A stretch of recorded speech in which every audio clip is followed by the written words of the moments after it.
You're having what feels like a genuine conversation with him. He's asking about your life, remembering details you mentioned weeks ago, sending you messages that make you feel seen. And then, nothing. 3 days of silence.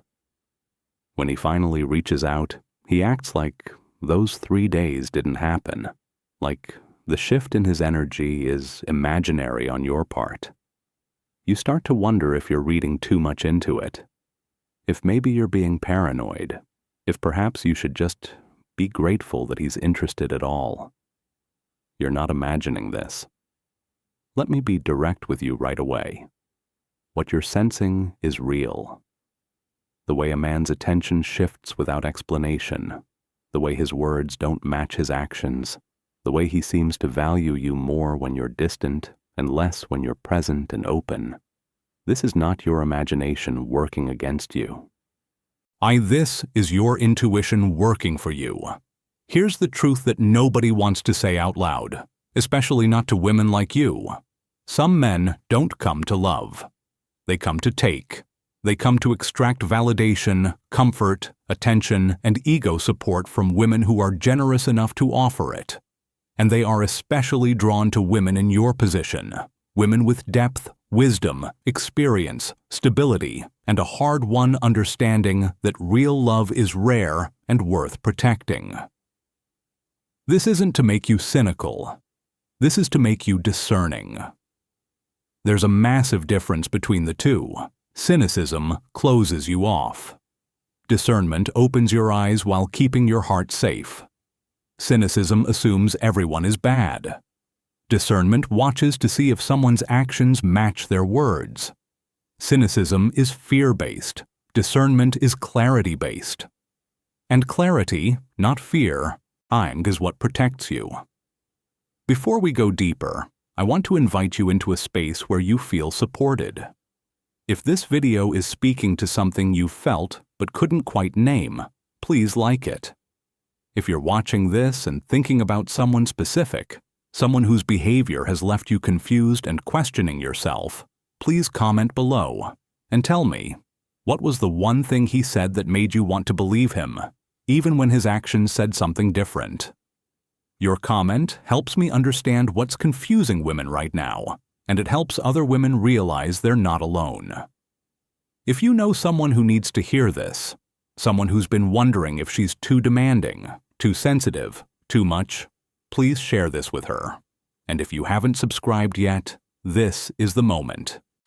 Hit that bell so you don't miss the videos that actually decode what's happening beneath the surface of your romantic life.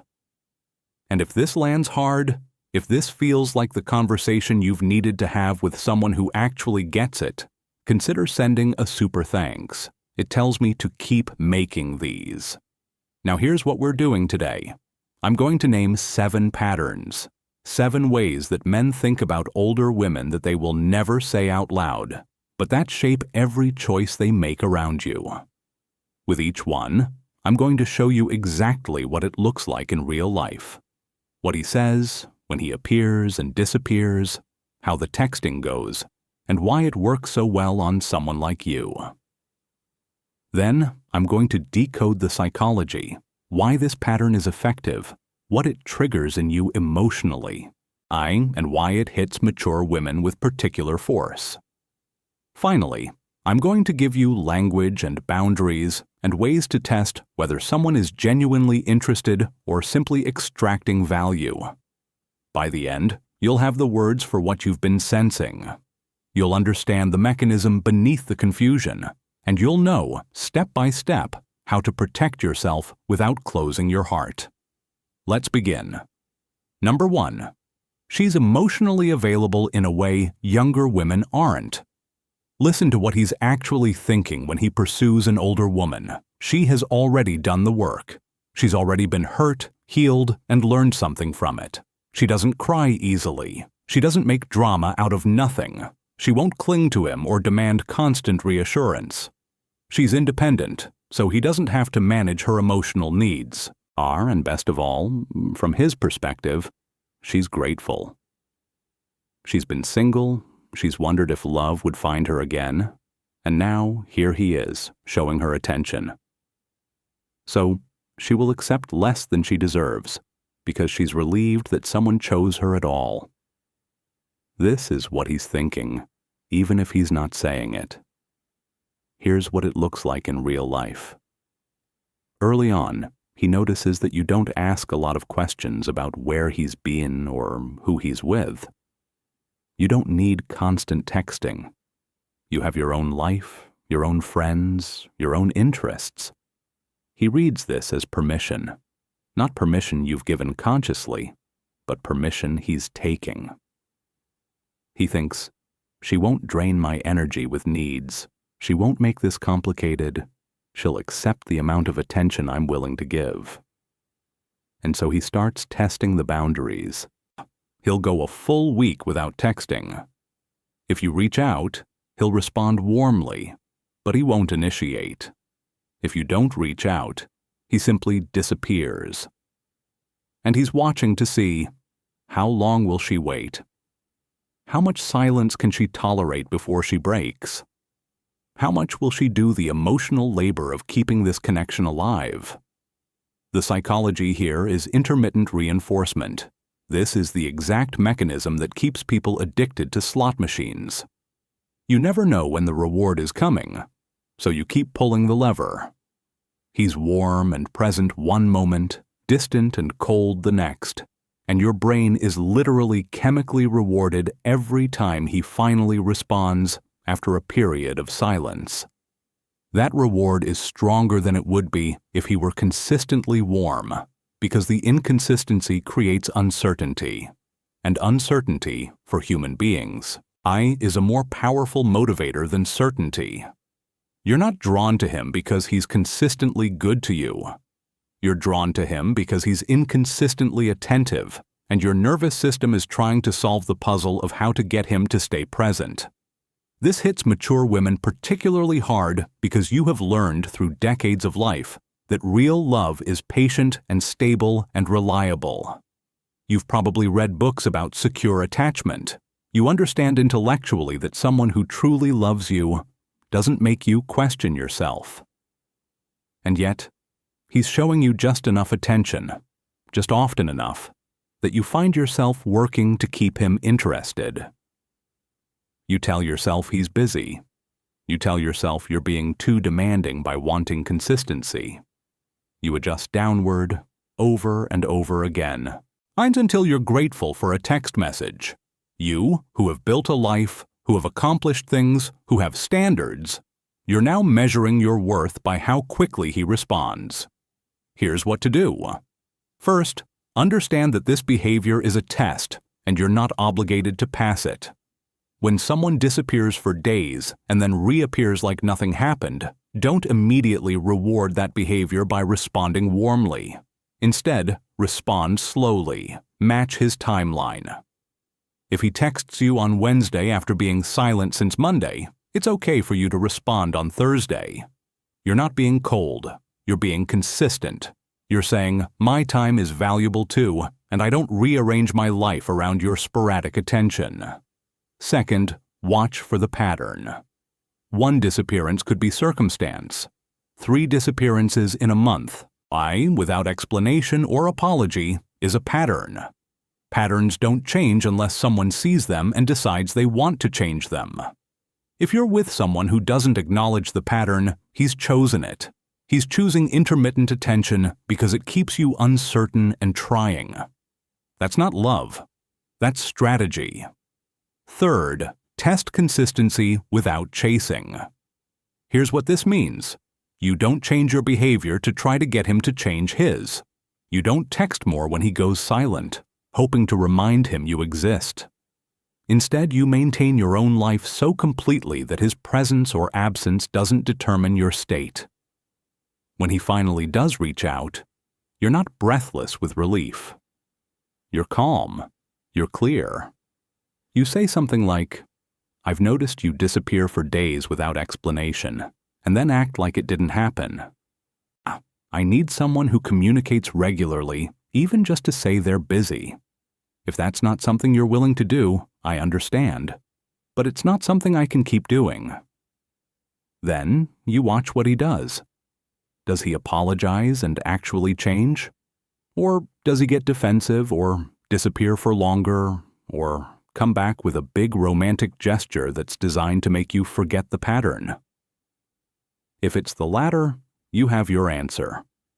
This doesn't mean you're weak. This doesn't mean you're asking for too much. This means someone is leveraging your emotional maturity against you, using your stability as permission to be unreliable. That's not love. That's someone who's learned that older women won't fight for consistency the way younger women might, because older women have learned to be easy.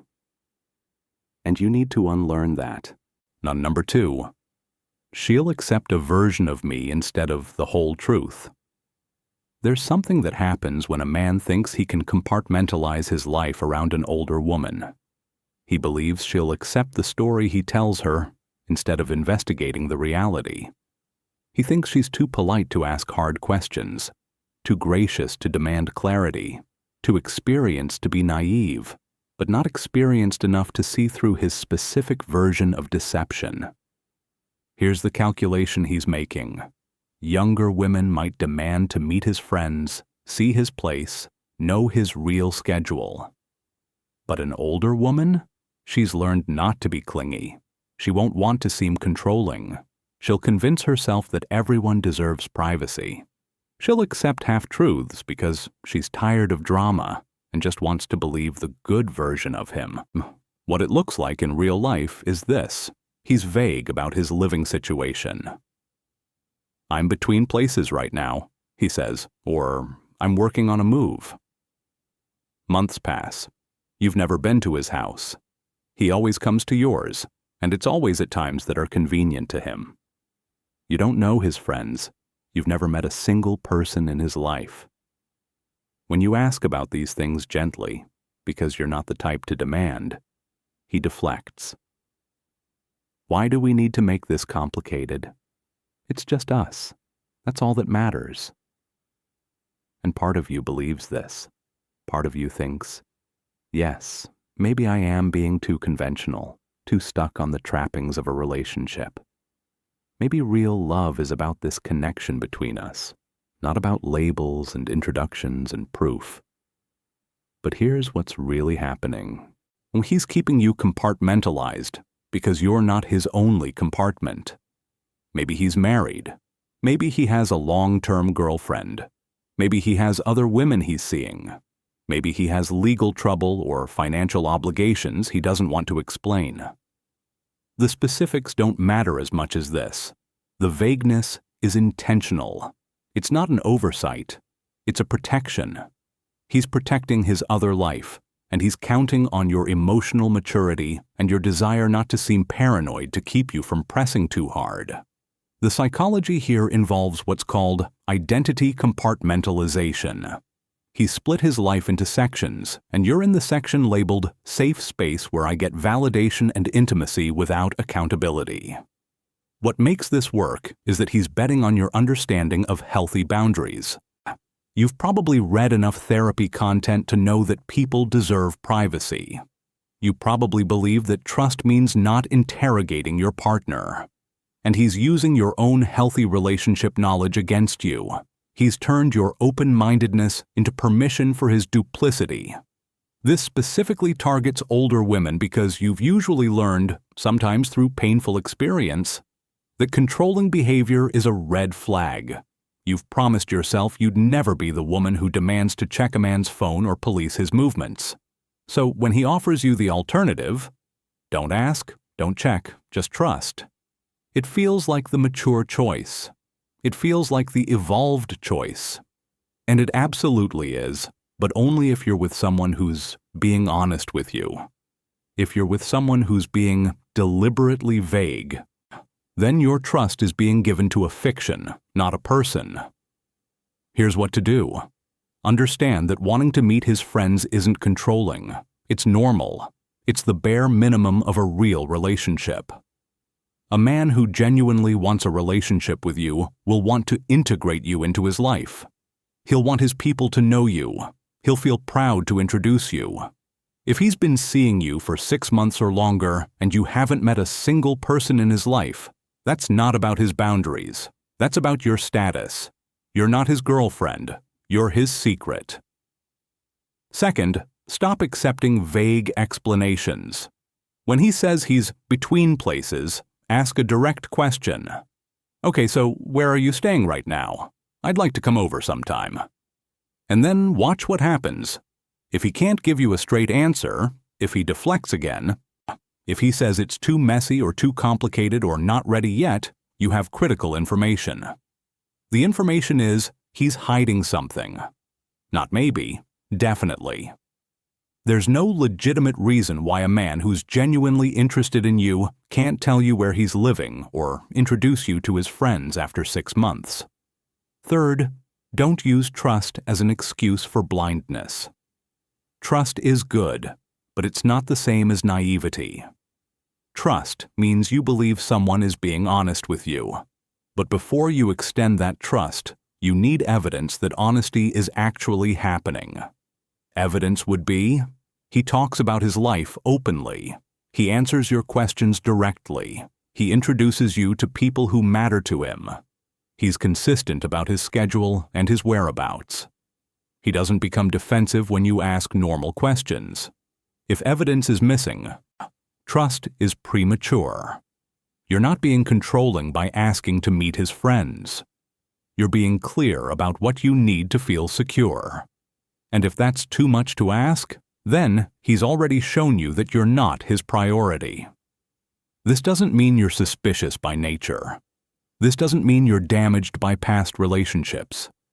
This means someone is deliberately keeping you compartmentalized, and you're using your own maturity as an excuse to accept it.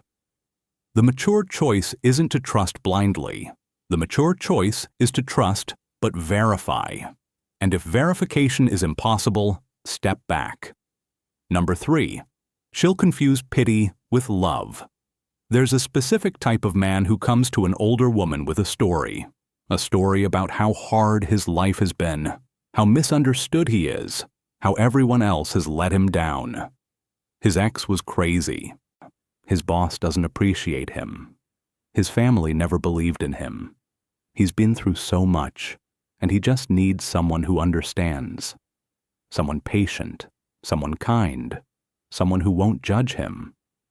And he's chosen you because he knows, from years of watching how the world works, that women like you, women with depth, women with compassion, women who have learned that everyone deserves a second chance, will listen. And more than listen, you'll want to help. What it looks like in real life is this. Very early on, he shares something vulnerable. Not small vulnerable, big vulnerable. I've been depressed, he might say, or my family kicked me out, or I have a lot of debt from my ex. The vulnerability comes early, before trust is actually earned, and it triggers something in you. It triggers your caregiving instinct. You think, okay, this person has been through something. He's trusting me. I need to be patient with him. I need to be supportive. And unconsciously, you start adjusting your expectations downward. His inconsistency is because he's dealing with depression. His vagueness about his life is because he's ashamed. His emotional distance is because he's been hurt. Every flaw becomes explainable. Every limitation becomes forgivable. And your role shifts subtly from girlfriend to therapist to savior. He feels this shift immediately. He feels you softening. He feels you starting to excuse his behavior in the name of compassion. And so he leans into it. He shares more stories, some true, some exaggerated, some completely fabricated. Each story is designed to make you feel like his emotional caretaker. And the moment you start acting like his caretaker, and you've lost the dynamic of equals, you've become a support system he's using, not a partner he's choosing.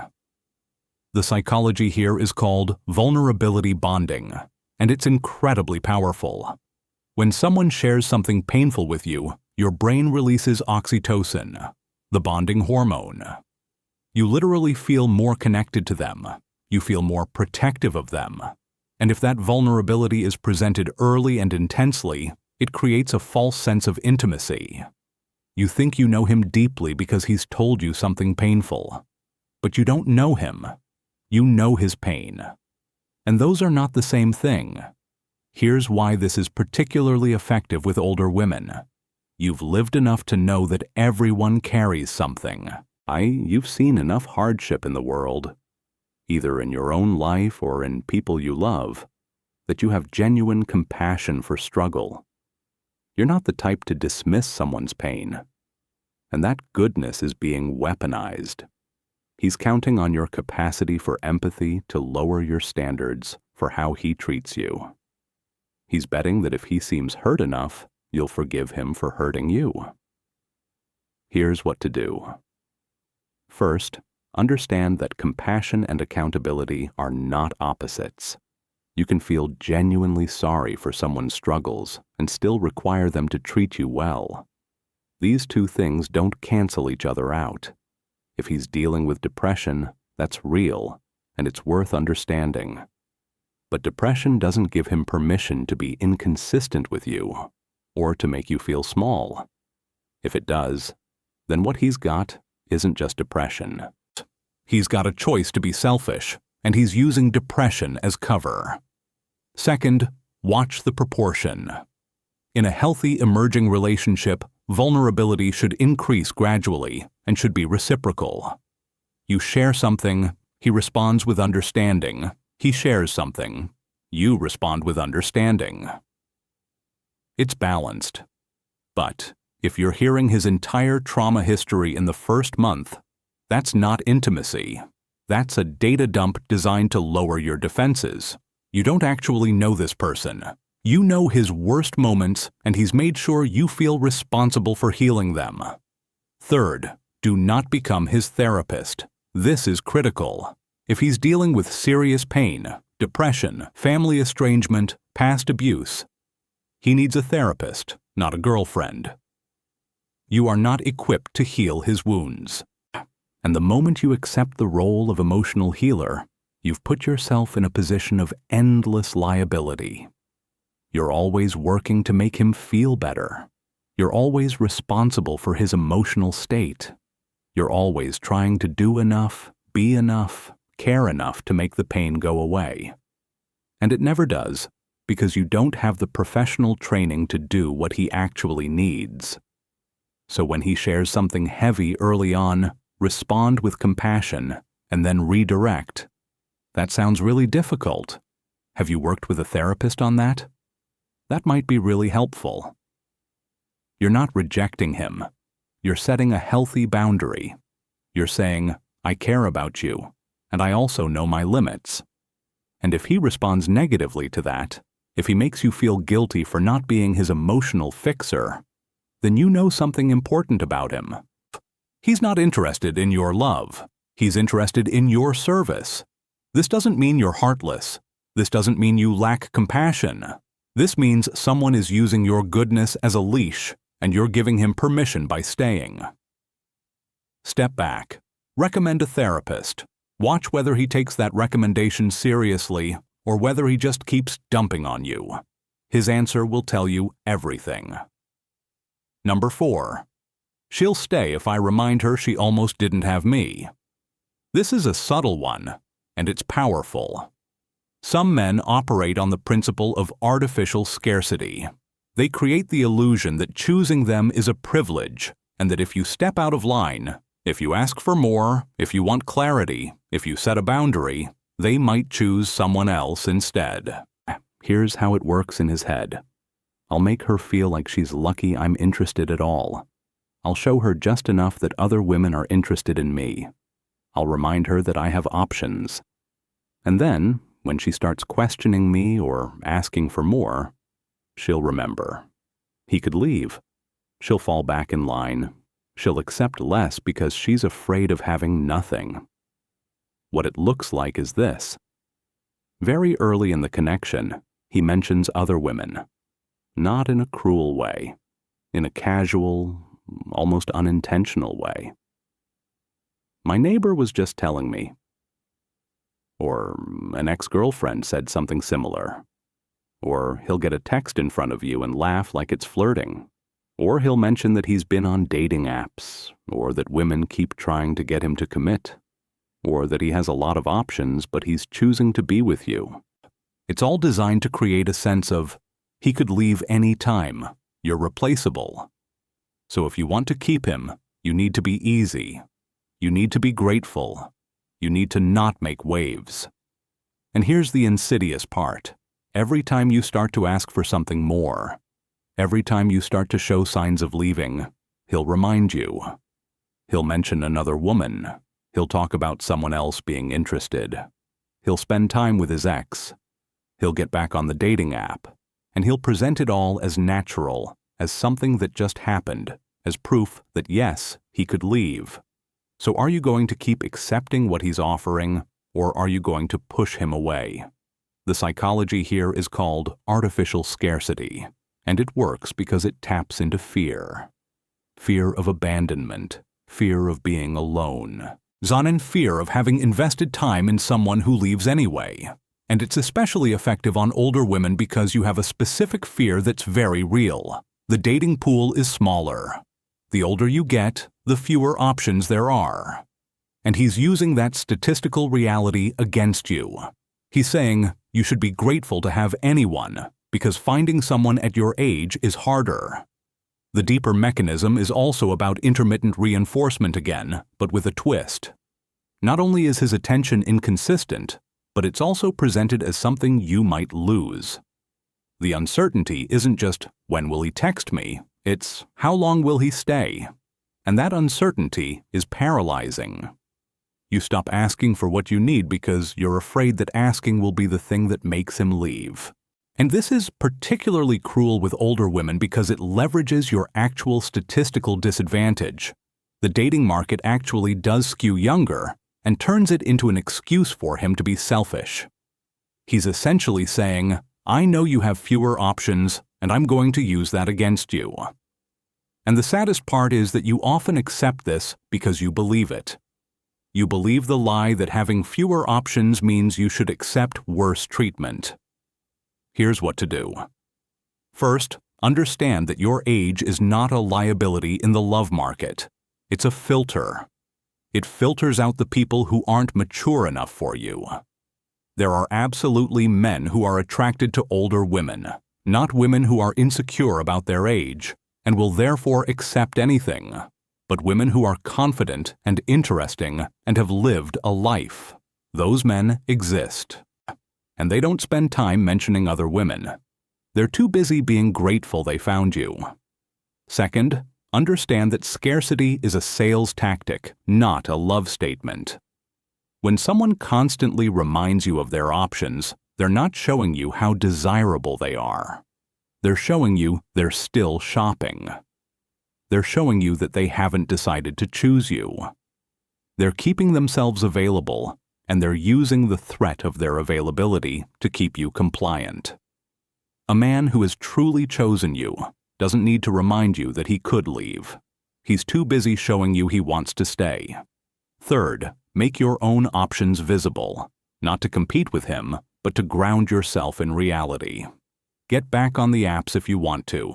Spend time with other people. Accept dates from men who are genuinely interested. I'm not saying this to hurt him. I'm saying this so you remember.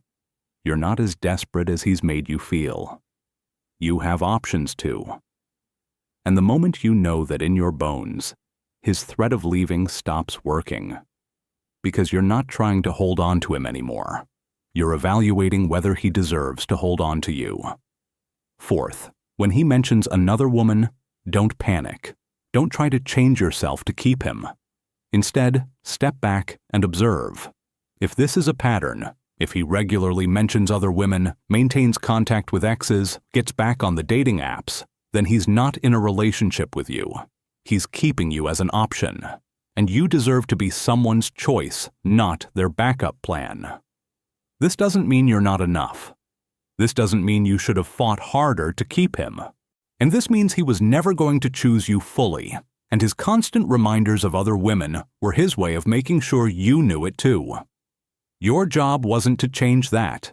Your job was to see it and leave. Number 5. She'll forgive me if I apologize without changing anything. This is the apology that isn't. This is when he says sorry in a way that's designed to make you feel guilty for being upset in the first place. Here's the internal logic. I hurt her. She's upset. Now I need to fix it so she stops being upset. But I don't want to actually change. So I'll apologize in a way that's so charming, so romantic, so full of emotion that she'll forgive me and forget what I did. Then, next week, I'll do the same thing again, and I'll apologize again. And she'll forgive me again. And this cycle will continue indefinitely, and she'll never actually get what she needs, which is change. But she'll have gotten an apology, which she can convince herself is the same thing. What it looks like is this. He does something that hurts you. He goes silent for 3 days. He flirts with someone in front of you. He makes a promise and breaks it. You're hurt, and rightfully you tell him. And then he shows up, literally or figuratively, with an apology that's designed to overwhelm your hurt. He sends flowers. He says something like, "I hate that I hurt you.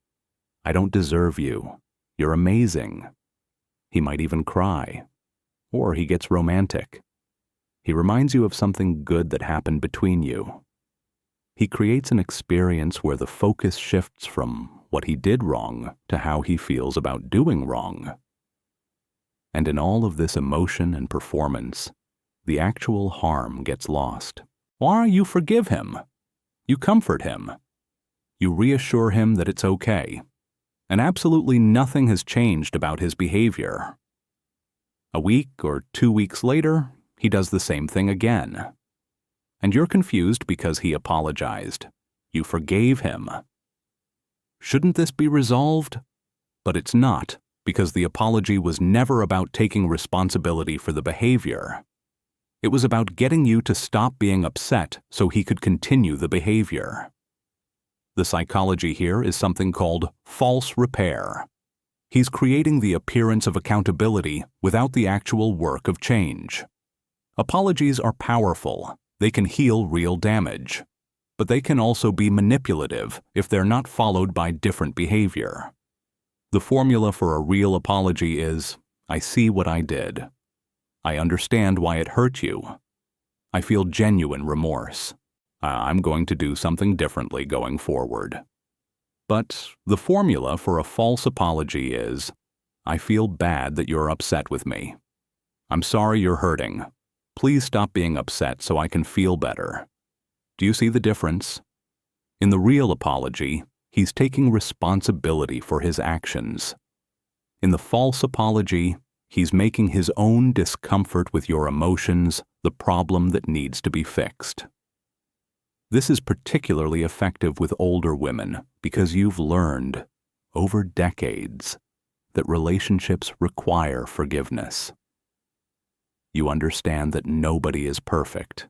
You know that holding grudges is damaging. And you're generous with second chances, so when he apologizes, you don't want to be the person who holds it against him. You don't want to be difficult or unforgiving. And he knows this. He's counting on it. He's counting on your capacity for grace being used against your own interests. Here's what to do. Understand that real apologies are followed by real change. If someone apologizes for the same behavior 3 times, that's not forgiveness you're giving anymore. That's permission. That's you saying, it's okay to hurt me, as long as you feel bad about it afterward. And that's not sustainable. That's not love. That's a cycle. So when he apologizes, don't accept the apology in the moment. Instead, wait. Observe his behavior over the next week, the next month. Has he actually changed what he's doing? Is he still going silent? Or is he communicating more consistently? Is he still making promises he doesn't keep? Or is he being more careful with his words? If his behavior has genuinely shifted, then the apology was real. But if he's doing the same thing again, then the apology was performance, and you need to tell him that. Say something like, I appreciate the apology, but I notice you're doing the same thing again. An apology without change is just words. I need to see different behavior, not just hear different words. And then watch what he does. Does he actually try to change? Or does he get defensive? Does he say you're not giving him enough credit? Does he disappear? If he resists accountability, you have your answer. He doesn't want to change. He wants to keep hurting you while periodically apologizing so you'll stay. Third, don't confuse his emotions with your healing. If he cries while apologizing, that might mean he feels bad. But it doesn't mean you're obligated to comfort him. You're not. Your job is not to manage his feelings about the fact that he hurt you. Your job is to protect yourself. So when he's crying and apologizing, you can nod and listen, and then you can step back and observe whether his behavior actually changes. The tears don't matter. The change matters. This doesn't mean you're unforgiving. This doesn't mean you're holding a grudge.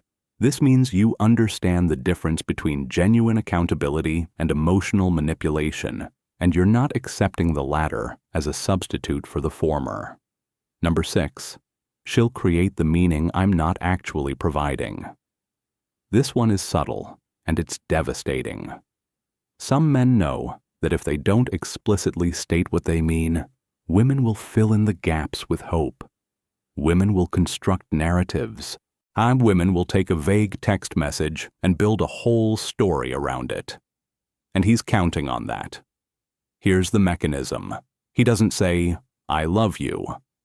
Instead, he says, you mean a lot to me. She hears, he's falling in love, but he's not ready to say it. He doesn't make concrete plans for the future.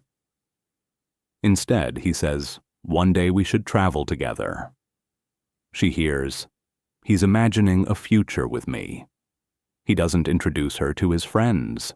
Instead, he talks about wanting her to meet them when the time is right. She hears, he's protecting something precious, something so important that he needs to wait for the perfect moment. And in all of these scenarios, she's the one creating the meaning. She's the one writing the story. He's just offering the bare minimum of ambiguity, and she's building a whole relationship around it. Note what it looks like in real life is this. You're texting, and he sends you a song. You don't ask what it means, but you listen to it, and the lyrics feel romantic, and you think, oh, he's expressing something to me. Or you're talking about life, and he says something like, I could see you in my future. And you hear it as a promise. Or he introduces a topic, like moving in together, and then never brings it up again. But you're left thinking about it, imagining it, planning for it mentally. He's done absolutely nothing except be ambiguous, and you've done all the work of creating meaning and hope. The psychology here is called projection. You're projecting your own desires, your own hopes, your own love onto his ambiguous actions, and assuming that means he feels the same way. And it's incredibly effective because it puts the burden of the relationship entirely on your shoulders. You're the one who has to interpret his vague words generously. You're the one who has to believe the best about his intentions. You're the one who has to stay hopeful when there's no actual evidence that anything is changing. He doesn't have to do anything except exist and be occasionally warm. This is particularly damaging with older women because you're often coming into the relationship with less hope. You've been hurt before, you've been disappointed before, and so when he offers even small crumbs of ambiguous affection, you treasure them. You don't question them. You build them up into something meaningful because you want so badly for this to be real. And the tragedy is that he knows this. He knows you're hungry for evidence of love. And he knows that if he offers very little, you'll work very hard to convince yourself it means a lot. Here's what to do. Stop creating meaning. Stop interpreting his ambiguous words as promises. When he says one day we should travel, you don't need to build a whole fantasy around it. Instead, you can simply say, "That sounds nice. When are you thinking?" If he has a real answer, great. If he brushes it off, then it was never a real promise. He was just saying something that sounded nice in the moment. The difference between those two outcomes is not subtle. One is planning. One is fantasy. And you need to learn to tell the difference before you invest your hope. Second, require clarity. If he says something that could mean multiple things, ask him what he means. Don't assume. Don't hope. Just ask. When you say you could see me in your future, what does that look like? And then listen to his actual answer. If he can't or won't give you a clear answer, then he was never offering you a promise. He was offering you the feeling of a promise without any actual commitment, and that's not enough. Third, watch his actions, not his words. When he's vague with words, he's usually clear with actions, and his actions will tell you the truth about what he actually means. If he talks about a future with you but doesn't introduce you to his friends, his actions are telling you the truth. There is no future. If he says you mean a lot to him, but only sees you when it's convenient for him, his actions are telling you the truth. You're not actually a priority. Don't argue with his actions. Don't try to reframe them as he's just not great at expressing himself. Just accept them. His actions are his real language. His words are just noise. This doesn't mean you're stupid for having hoped.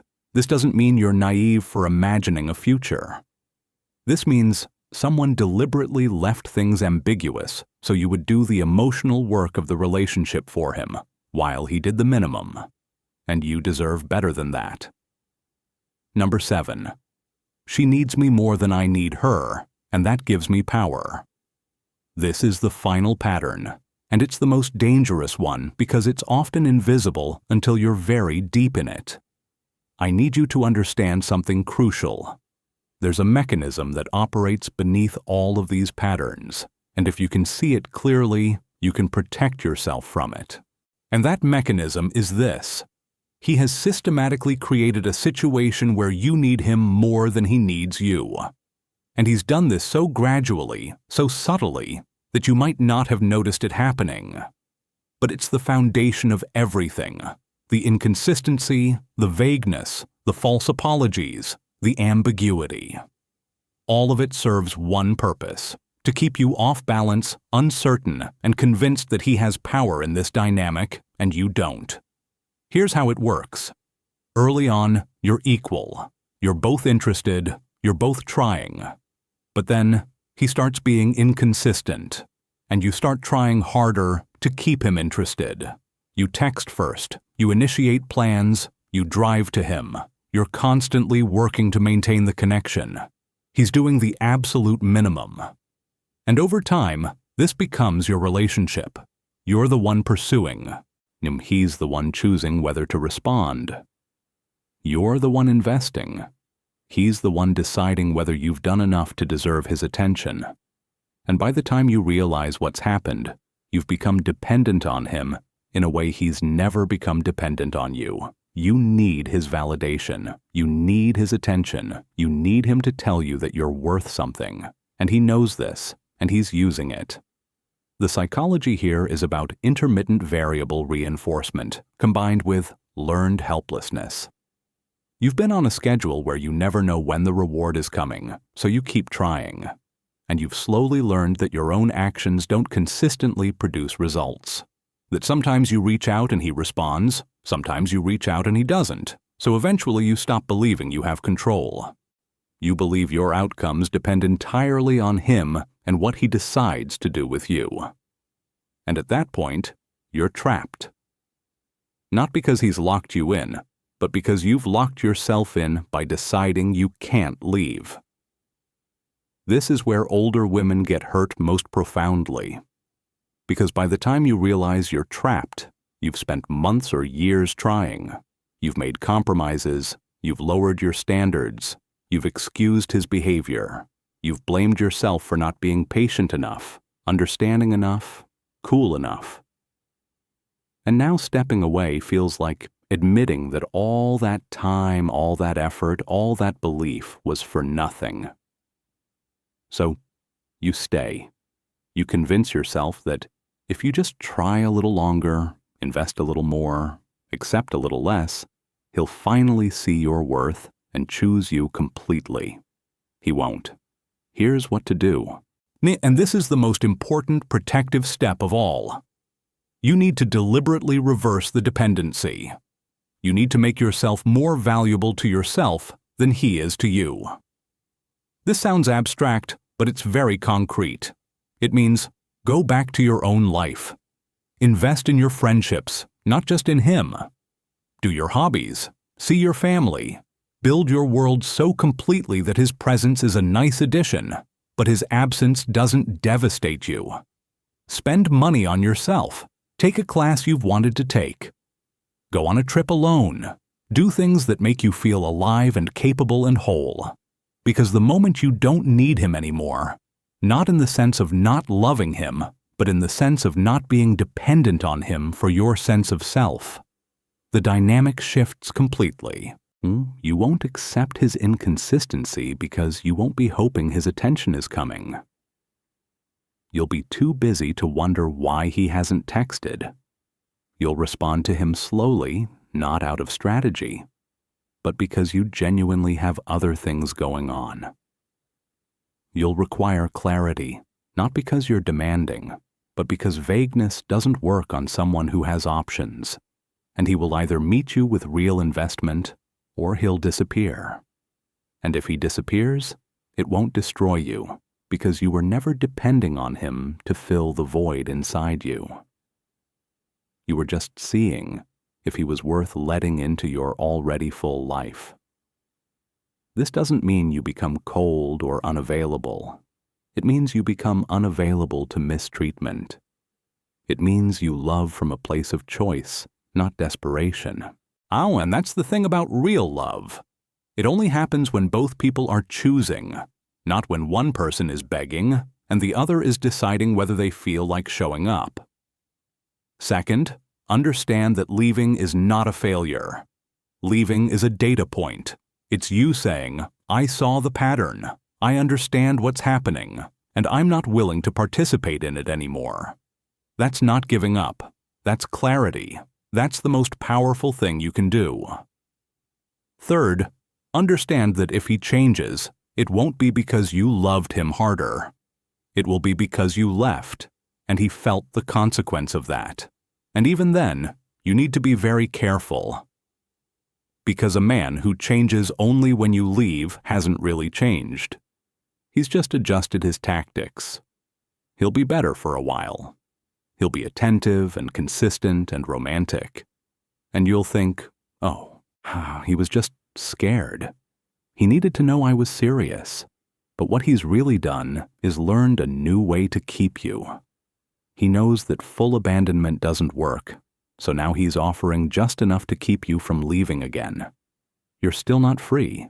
You're just more securely trapped. A real change would look like him understanding what he was doing. Not because you left, but because he reflected and wanted to be different. It would look like him taking full responsibility, not just apologizing. It would look like him changing preemptively, not as a reaction to your departure. And honestly, those kinds of changes are rare. Most men who behave this way don't change. They just find someone new and do the same thing. So don't wait for him to change. Don't think you can love him into becoming a better person. Your job is to protect yourself, and his job is to decide who he wants to be. And those are separate things. This doesn't mean you're unlovable. This doesn't mean you did something wrong to make him treat you this way. This means someone made a conscious choice to leverage your goodness, and you have a conscious choice to remove yourself from that situation. The second choice is the only one that matters. Let me be very clear about what I'm telling you, because this is important. When a man thinks these things about older women, he's not always consciously aware of what he's thinking. He's not sitting down at his computer and writing a manual for how to use you, but his behavior emerges from this framework. These beliefs drive what he does. And more than that, these beliefs are widespread. Not every man thinks this way, but many do. Enough that you need to know what to look for. Enough that you need to trust yourself when something feels off. Because here's the truth. You can sense all of this. Your intuition has been screaming at you.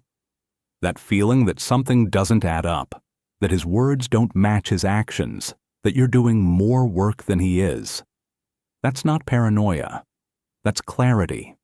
That's your nervous system reading the situation accurately and trying to warn you.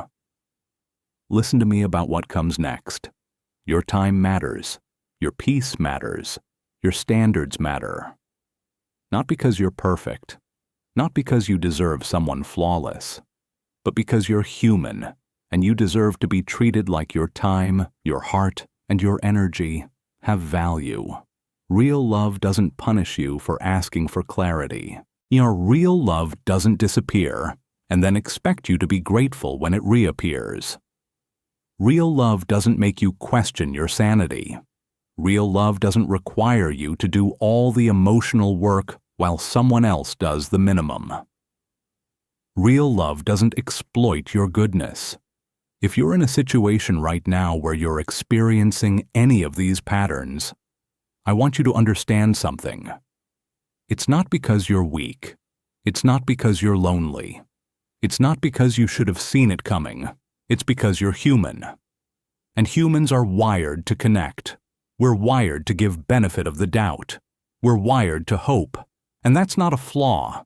That's a feature. The flaw is in someone who would exploit that feature for their own gain.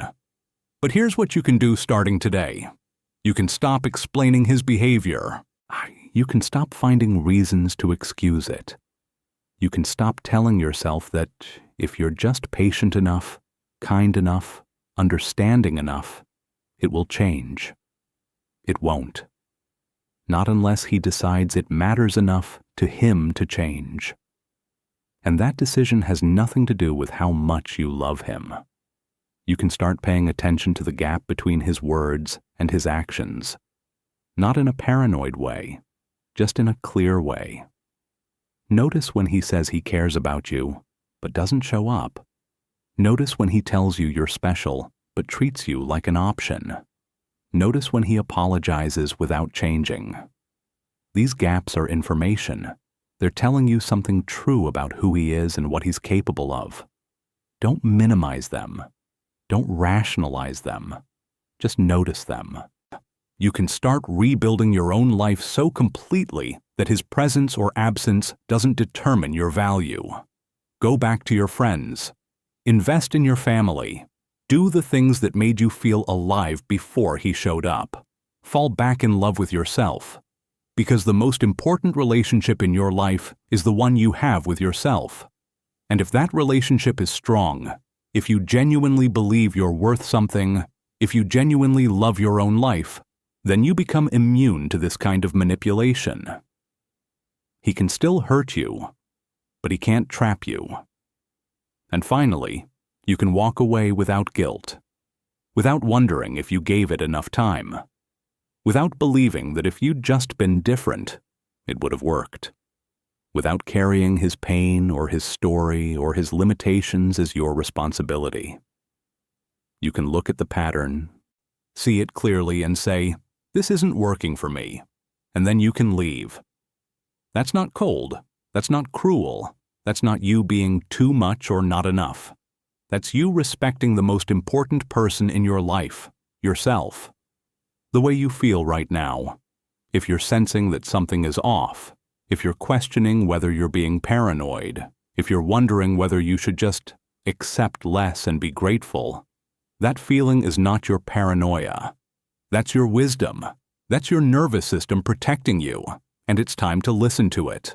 If this video spoke to you, if something here made you feel less alone, less crazy, less like you're the problem, please like it. Comment below and tell me, what's the one thing he said that made you want to believe him, even when your gut was telling you something different?